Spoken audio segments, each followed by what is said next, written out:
Dear students, in this video we will discuss stanza number 15 of the poem Elegy Written in a Country Churchyard by Thomas Gray. As you know, we have already discussed 14 stanzas of this poem, where the poet has talked about the rude forefathers of the village, the simple lives of the villagers, about whom he is writing this poem. And he has written in the previous stanzas how those villagers whom he has called the rude forefathers of the hamlet, that is village. तो जिस तरह इस कविता में हम पहले देख चुके हैं कि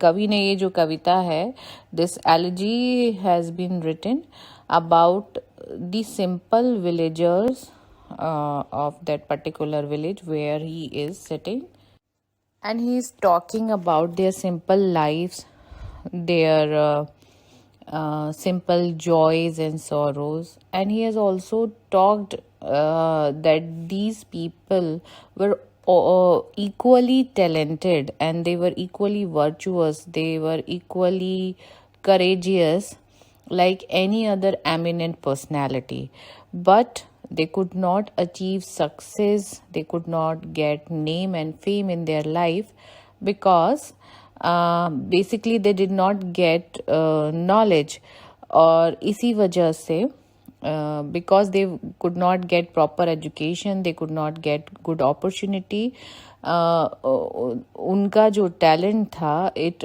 remained unknown.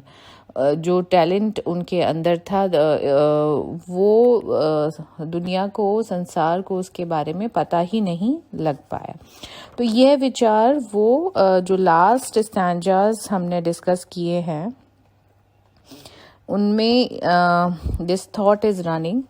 And in stanza number 12, 13 and 14, the same thought we have already discussed. And now in this stanza number 15, the poet is continuing the same thought. Let us discuss the stanza. I will read out the lines. Some village Hampden that with dauntless breast the little tyrant of his fields withstood, some mute inglorious Milton here may rest, some Cromwell guiltless of his country's blood. In lines में जो poet हैं Thomas Gray, वो जैसा हमें पता है ही sitting in the churchyard, एक गांव के बाहर जो कब्रिस्तान है वहाँ वो बैठे हुए हैं. एंड ही इज़ थिंकिंग, वो सोच रहे हैं कि किस तरह ये जो गांव है इसमें रहने वाले जो इनके जो एंसेस्टर्स हैं, जो इनके पूर्वज हैं, जो कि इस समय इस कब्रिस्तान में जहाँ टॉमस ग्रे बैठे हुए हैं उस कब्रिस्तान में दे आर लाइंग बरीड, तो वो वहाँ दफन है. तो टॉमस ग्रे सोच रहे हैं कि किस तरह वो भी एक समय में once upon a time they must also have lived their life, उन्होंने भी अपना जीवन जिया होगा और अपने सभी कर्तव्यों का पालन किया होगा, और they must have also gone through the same hurdles and challenges in their life as any renowned person does in his lifetime. तो इस स्टैंजा में टॉमस ग्रे जो एंसेस्टर्स ऑफ द विलेजर्स हैं, जो जिनको उन्होंने the rude forefathers of the hamlet नाम दिया है, जो उन गाँव वालों के पूर्वज हैं, उनकी तुलना तीन बड़े नामों से, 3 बिग पर्सनालिटीज़ के साथ कर रहे हैं. पहली लाइन में आ रहा है नाम हैम्पटन का, जॉन हैम्पटन जिनका पूरा नाम है। तो वो लिखते हैं, some village Hampden that with dauntless breast the little tyrant of his fields withstood. तो यहाँ रेफरेंस आ रहा है इंग्लिश सिविल वॉर का। इंग्लैंड में सिविल वॉर हुआ था and it took place between 1642 to 1651 and it was series of wars, जो युद्ध हुआ चला था, ये it was between parliamentarians and royalists, जिनको राउंड हेड्स और कैवेलियर्स भी कहा गया था, and it was over issues of governance and religious freedom. And the war ended with the victory of parliamentarians in 1651. 1651 में parliamentarians जो थे उनकी विजय हुई थी after the execution of the king Charles I. तो जो किंग थे उनकी नीतियों के विरुद्ध जो एक सिविल वॉर इंग्लैंड के अंदर गृह युद्ध चला था, वो 1651 में उसका अंत हुआ था, जब चार्ल्स फर्स्ट जो किंग थे उनको 1649 में उनको मृत्युदंड दे दिया गया था। तो इस युद्ध का जो नेतृत्व है वो ओलिवर क्रॉमवेल ने किया था। उनका रेफरेंस भी इस स्टैंजा में आ रहा है। लास्ट लाइन में उनका रेफरेंस आ रहा है, अभी हम उसको भी डिस्कस करेंगे। तो Oliver Cromwell was a general and statesman, सेनापति भी थे, पॉलिटिशियन भी थे। He led civil war against King Charles first. तो ये जो सिविल वॉर है इसका उन्होंने नेतृत्व किया था। And after the execution of Charles first, जो किंग चार्ल्स फर्स्ट हैं उनको जब 1649 में मृत्युदंड दे दिया गया था, उसके बाद ही ruled Britain as Lord Protector. उन्होंने ब्रिटेन पे शासन भी किया था और उनका जो पद था ही gave it name of Lord Protector. आप नोट कर सकते हैं LORD, Lord Protector, PROTECTOR। and he ruled from 1653 to 1658 till his death he ruled England। और इस युद्ध में, सिविल वॉर में, he had many supporter with him। तो उनमें से एक उनके जो सपोर्टर्स थे, उनके जो सेनापति हम कह सकते हैं, उसमें जॉन हैम्पटन का नाम आता है जिनका रेफरेंस फर्स्ट लाइन में आ रहा है। और थर्ड लाइन में मिल्टन, जॉन मिल्टन हम जानते हैं, he is a renowned English poet also, but he was also a parliamentarian and he was part of the civil war. तो जॉन मिल्टन भी उनके एक तरह से साथी थे। And John Milton worked as a civil servant for the Commonwealth of England under Oliver Cromwell। तो जब जो एक सरकार जो ओलिवर क्रॉमवेल के नेतृत्व में बनी थी उसमें भी उन्होंने कार्य किया था। तो ये एक ब्रीफ हिस्ट्री है इंग्लिश सिविल वॉर की, जिसमें 3 नाम जो इम्पोर्टेंट हमने अभी डिस्कस किए वो इस स्टैंजा में टॉमस ग्रे उसके बारे में बात कर रहे हैं। तो let us see the lines again. Thomas Gray कहते हैं, some village Hampden that with dauntless breast.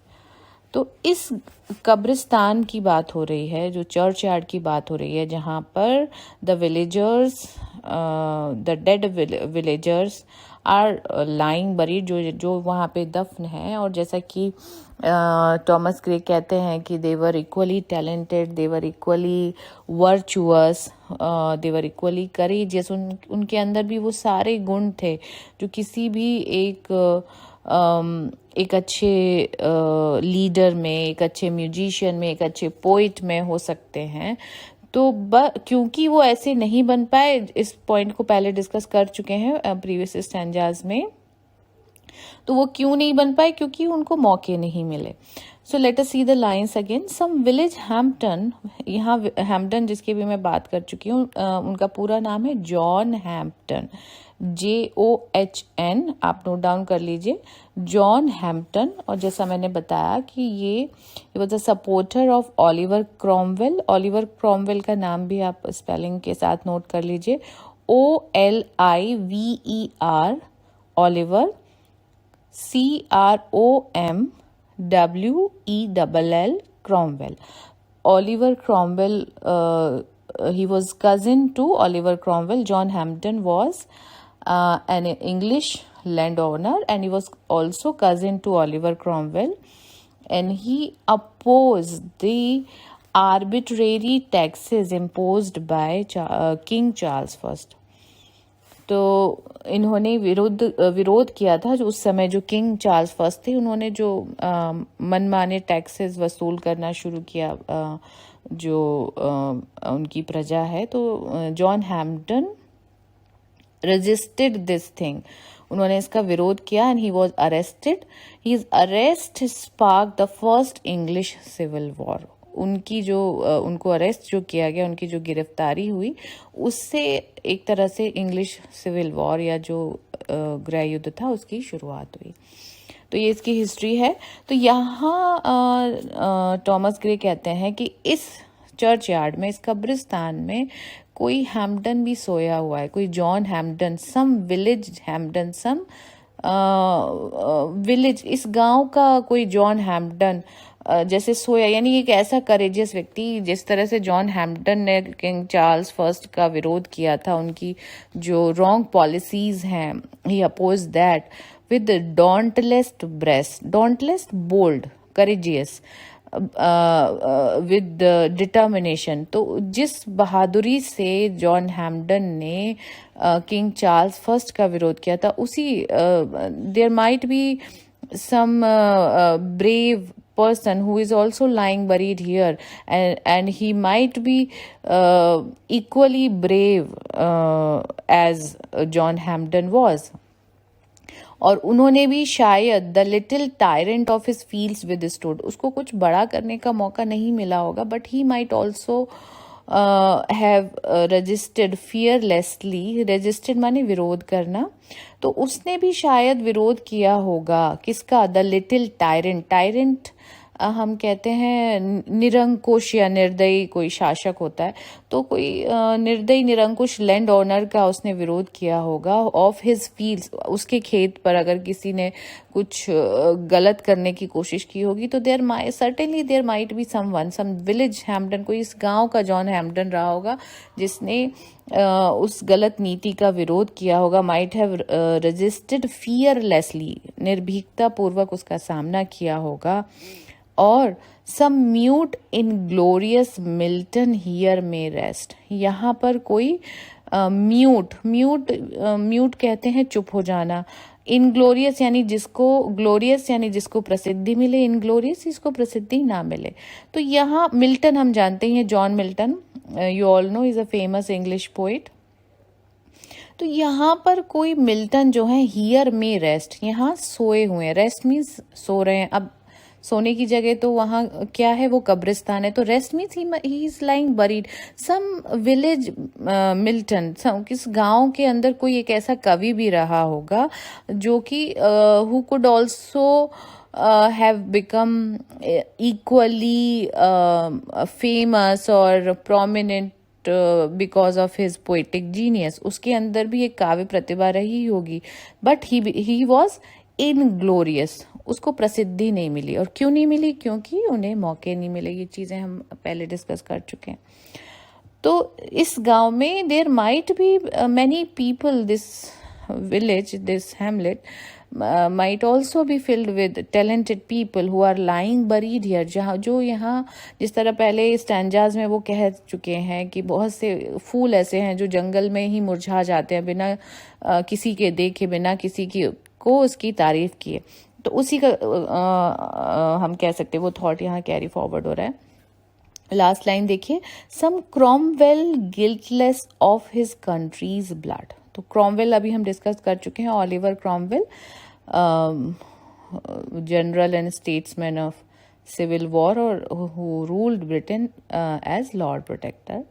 तो ओलिवर क्रॉमवेल, ऐसा यहाँ पर कोई ओलिवर क्रॉमवेल भी सो रहा हो सकता है, means some person who might be having equally good qualities of a leader, जिस तरह ओलिवर क्रॉमवेल ने सिविल वॉर का नेतृत्व किया और उसको उसके नतीजे तक पहुंचाया. He won the civil war and became the Lord Protector of the England, but in this process he had to kill many of his countryman. अपने ही देशवासियों का, बहुत से अपने देश के ही लोगों का उसको खून बहाना पड़ा. तो ये गिल्ट था, ये क्राइम था उसके पार्ट पे.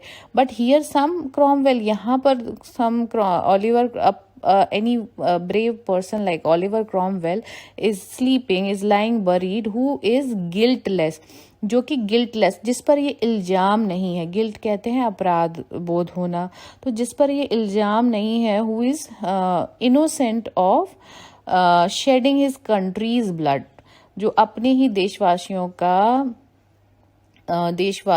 का रक्त बहाने का उस पर कोई इल्जाम नहीं है. But he might also be equally virtuous like Oliver Cromwell. तो यहाँ इस स्टैंजा में हम देखते हैं that Thomas Gray has compared the dead villagers, the dead forefathers of that village, to the eminent personalities and leaders of England. England के जो बहुत बड़े नेता हैं, जो प्रसिद्ध व्यक्तित्व हैं, उनके साथ उनकी तुलना करते हुए वो कहते हैं कि ये लोग भी उतने ही टैलेंटेड थे, but they could not they remained unknown because they did not get opportunity to get name and fame. तो आई होप आपको ये स्टैंजा समझ आ गया होगा. अगर आपको ये समझ आया है तो you can share with your friends and also subscribe to my channel to get new updates. I hope it is useful to you. Thank you very much.